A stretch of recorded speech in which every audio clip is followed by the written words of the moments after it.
Hi, my name is Zanete, and if it's your first time on my channel, then you should know that I am the knitwear designer behind Zanete Knits. And I'm very happy to have caught your attention, so thank you for dropping by. Today I'll spend some time to talk a little bit more in depth about one of our patterns that is officially launching tomorrow, and it's a stranded color work around yoke sweater, worked seamlessly from the top down, called Yoke Mediation Series number 3. I don't have the sweater with me, but I have the swatch, and I will also put a picture up there so you can see what I'm talking about, because it is still in Latvia where the photo shoot happened for it. But that shouldn't stop us discussing it in detail, and in this video I will be covering the inspiration, yarn, gauge, needles, sizing, and the construction and techniques used, as well as some possible modifications. So the inspiration isn't very hard to conclude from the name. But it is dedicated, this whole series is dedicated to meditating over color work yoke. So if you're into color work and you've made some yoke sweaters, you probably already know how addictive that can be and how consuming that is and how great you feel when you're doing it, and every stitch and every round feels quite rewarding as you're painting with yarn. And I decided to dedicate a whole collection to this, and it's all about the yoke. I don't actually mind that I don't have the sweater to wear, because once it's complete, you have completed the experience, and then I'm very happy to gift the sweaters, which I have done with the previous Yoke Mediation Series samples already, and this one's probably not going to be an exception, but it is inspired by the ancient art of Buddhist mandalas, or mandalas, I'm not sure how to pronounce it correctly, but it's those round drawings, and they really resemble a yoke as well, so it wasn't hard to put two and two together. So that is the inspiration, and I will move on to the gauge and yarn and needles. So it's it is a sport weight yarn, sport weight project, and the gauge is quite tight. It's 28 stitches and 32 rounds in 10 by 10 centimeters or 4 by 4 inches. And so I had to use the 2.75 millimeter needle, and in US that would be US 2. And more about the yarn. So as per tradition, in all of this whole of this collection, I've used my hand spun yarn that is changing color. I'm not sure if you can see that very well in this light. But it's some purples and some greens, and that's part of the magic, to just be intrigued by how the colors change as you go.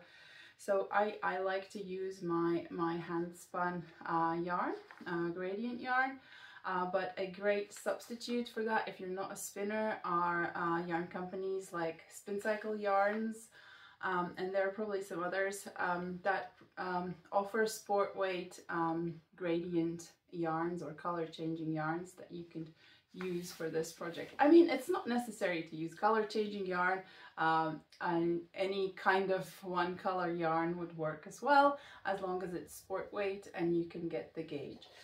As the main color, I used quite commonly available commercial yarns from my stash, and I held two together to get the required sport weight, and that was Drops Flora in colorway light gray, and Debbie Bliss Angel, which is a strand of Mohair, in colorway silver. So my background is very neutral, and I think that's a recommendation from me, is that your background remains neutral, and you pick quite a bright or high contrast color so that you can see all the intricate details that this pattern shows. Other than that, I think anything goes yarn wise. Happy to dive in stash and look for some sport weight lonely skeins that could be used for the purposes of meditating over color work. As I said, I use the 2.75mm needles, and that's because I'm quite a loose knitter. If you are tighter, you might need to go up a size, but whatever gets you the gauge are good needles. Because it's a round yoke knit from the top down, you'll probably need circular needles. There is no way around it. In terms of sizing, there's 8 sizes, and it's designed to be worn with positive ease from 5 to 17 centimeters. That is 2 to 6 3/4 inches. And the finished bust measurements range from 85 centimeters, that is 34 inches, to 155.5 centimeters or 62.5 or 1/4 inches. So I hope that that is a range in which you can find something suitable for yourself. If not, if you fall outside of this range and you would like to make this sweater, please get in touch via emailing zanete@zaneteknits.com, and we will try and help and accommodate you on how you can adopt this pattern for your size. Right, so that covers the size and ease part, and next on my to-do list is to talk about the construction and techniques used. So as I mentioned quite a few times already, it's work from the top down in the round. So we start by casting on the stitches for the neck, but we do not work the neckband right away, and I like to use the long tail cast on to provide a very sturdy base. And the reason I don't work the neckband from the start, because I like to add that at the very end when I already have separated for the sleeves and body, and I know how the sweater will sit, and I can decide then, depending on the color combination and the yarn, what I want to do with the neckband, if I want to follow the pattern or if I want to make my own modifications, which is probably the easiest modification to make. And then you also have the option to make it closer or leave it wide as per pattern, to have some control over how the neckband is and how the sweater will sit on you. So that's the main reason why I don't do neckband from the get-go. It gives you an opportunity to adjust it for your needs and your wishes later on when it's complete.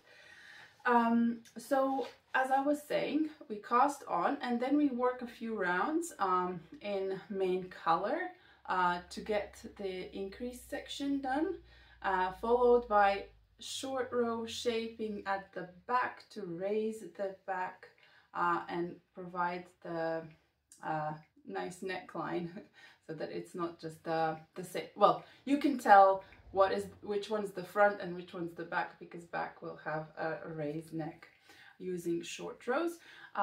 This pattern suggests using your preferred method, but it also has instructions for the short row method that is used in the sample, and that is my favorite Japanese short row. It contains links to videos on how to do the turns using bobby pins and how to then close the gaps from both sides. So it's really, yeah, I highly recommend that method. It produces for me the most invisible results. And once the short rows are done, then we join the contrast color and work through the chart. And because the chart, the motif is quite long, you, depending on which size you're making, you have to split for sleeves before all of the color work is done. I think there might be some sizes that manage to complete the chart before separating, but I don't really remember off the top of my head which ones or whether that was actually the case for this sweater, but most likely you will have a few rounds left to work in the body and the sleeves after separation. So once they've separated, you could choose to either continue on the body or on working the sleeves. Some people find working the sleeves before the body is complete easier, because it is, as you knit, it just grows and you end up with a big pile on your lap. So it's easier to work the sleeves before the full body is done, because there's a lot of turning for the small circumference.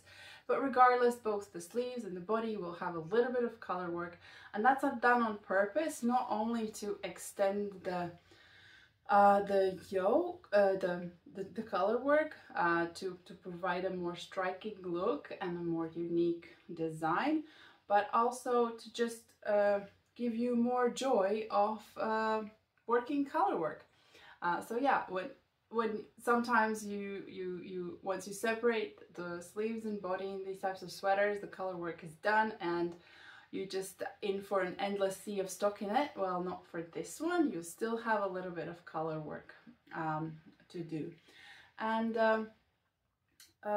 yeah, so there is an interesting technique used to, because at that point when you separate the sleeves, you still have both colors available to you. So when you cast on stitches for the underarm, you can use both colors and use the long tail cast on method, as you have two ends or two strands to work with to cast on the underarm stitches. And there is a video for how to do that as well in the pattern. And one thing to note is there's no shaping in the body, but there is tapering in the sleeves to make the wrist circumference narrower than the upper arm circumference. So you will have to do some decreases in the sleeve.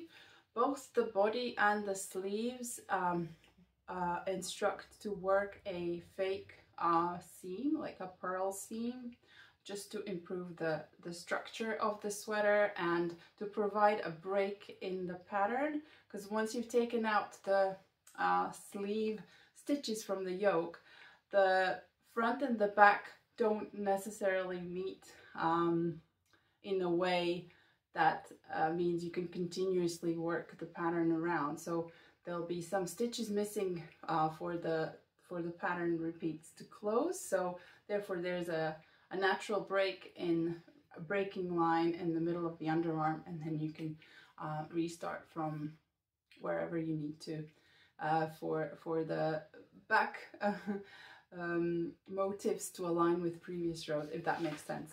Well, it will make sense if you follow the pattern. Everything is explained clearly there. And so we work down from separation to the desired length. It's entirely up to you how long you make this sweater. There's no shaping. If you're experienced in this, you can add shaping if you so wish. And then we finish with a 1x1 rib, but that is both in main color for the body and the sleeves. And again, you can use your creative freedom and change the 1x1 rib to something more to your liking, such as twisted rib or 2x2 rib, or maybe no rib at all. That's absolutely fine, and that is one of the potential modifications. And yeah, that is really it. If you're a newsletter subscriber, you will have an email in your inbox tomorrow with a special discount code. If not, you can become one by checking out the link in the description of this video, and we hope to see you there. All in all, I hope that this was helpful. Let me know if you have any questions in the comments below, and we look forward to seeing your meditation series number 3 interpretation somewhere on social media or Ravelry. And please don't forget to tag us if you share photos of your work.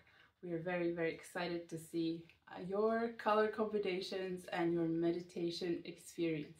Until next time.